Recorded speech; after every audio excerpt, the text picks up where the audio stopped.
solo boa amoreပြေပြောင်းလန်းဆန်းကြပါစေတနေ့နဲ့တနေ့သာယာချမ်းမြေ့တိုးတက်ရအောင်ဒီရှင်သန်ရာဘဝမှာပညာဉာဏ်မြင့်မှာအယုသားဆုံးသာဖြတ်တန်းသွားတယောက်နဲ့တယောက်ကူပါအစိုးများတဲ့မှာအကုန်ဆုံးကြိုးစားဖို့အမြဲတမ်းလေးပြသဖို့အရေးကြီးတယ်အတော်ကြီးတဲ့လူ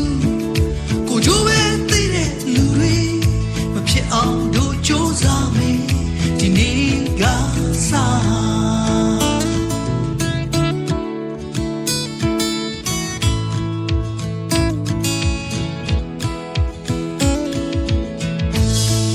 ဒီနေ့ကစားလို့စိတ်နှလုံးတွေပျော်ရွှင်လန်းဆန်းကြပါစေဖြူစင်စိတ်ထားသာယာချမ်းမြေ့ချီလန်းနိုင်အောင်မပြေပညာဉာဏ်မြင့်မှာအခိုင်မာကိုခြင်းတရားအယုသားဆုံးသာဖြတ်တန်းသွားညီညွတ်တဲ့ဒုက္ခအား